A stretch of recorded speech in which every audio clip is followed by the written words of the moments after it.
देखिए last video में मैंने आपको गुरु बीजाणु जनन तथा अंडाणु का एक परिपक्व संरचना आपको बनाकर दिखाई थी तथा मैंने बताया था कि अंडाणु के एक परिपक्व संरचना में कौन कौन से विभिन्न भाग होते हैं। इन सभी भागों को आपको याद कर लेना है।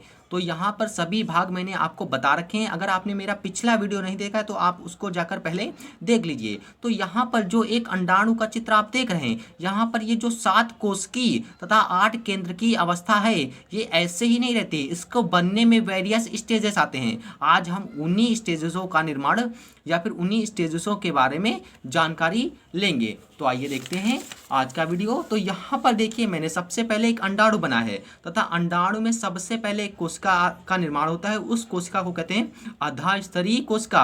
आधास्तरीय कोशिका में समसूत्री विभाजन के फलस्वरूप 2 कोशिकाओं का निर्माण होता है। एक कोशिका को भित्ति कोशिका कहते हैं तथा दूसरे को बीजाणु जनन कोशिका कहते हैं। भित्ति कोशिका होती है वह यहाँ पर पड़ी रहती है तथा बीच के अंतः आवरण का निर्माण करती है, और जो बीजाणु जनन कोशिका होती है ये साइज में बड़ी हो जाती है और साइज में बड़ी हो जाकर ये गुरु बीजाणु मात्र कोशिका का निर्माण करती है तथा गुरु बीजाणु मात्र कोशिका में अर्धसूत्रीय विभाजन होता है और अर्धसूत्रीय विभाजन के चलते 4 कोशिकाओं का, देखिए लिखा है बना है 4 कोशिकाओं का निर्माण होता है। 4 में से 3 कोशिकाएं यहाँ पर नष्ट हो जाती हैं। जो एक कोशिका बचती है, इस एक कोशिका में फिर से समसूत्री विभाजन होता है। ये देखिए मैंने यहाँ लिखा है समसूत्री विभाजन होता है तथा 2 कोशिकाओं का निर्माण होता है तथा एक कोशिका बीजांड द्वार की ओर चली जाती है और एक दूसरी वाली कोशिका निभाग की ओर चली जाती है।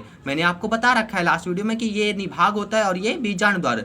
तो समसूत्री विभाजन कोशिका के फलस्वरूप एक कोशिका बीजांड द्वार की तरफ और एक कोशिका निभाग की ओर चली जाती है तथा इन दोनों कोशिकाओं में फिर से समसूत्री विभाजन होता है तथा 1 से 2 कोशिकाओं का निर्माण हो जाता है। देखिए इस कोशिका में समसूत्री विभाजन हुआ, 2 कोशिका बनी, इस कोशिका में समसूत्री विभाजन के फलस्वरूप 2 कोशिकाओं का निर्माण हुआ। फिर से इन्हीं 4 कोशिकाओं में समसूत्री विभाजन होता है तथा इन दोनों से यहाँ पर 4 कोशिकाओं का निर्माण होता है और इन दोनों से यहाँ पर देखिए 4 कोशिकाओं का निर्माण होता है।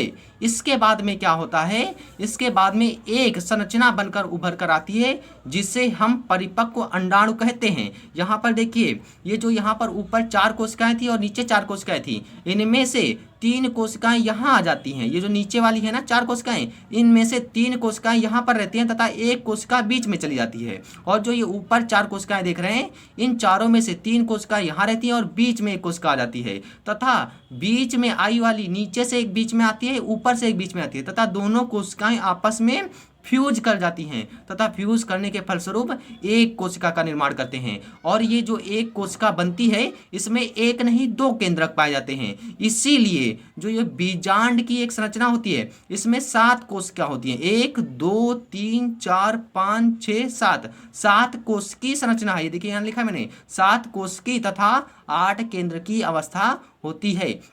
ये एक मैच्योर ओव्यूल है या फिर कह लीजिए परिपक्व अंडाणु का एक चित्र है या फिर बीजांड का एक चित्र है।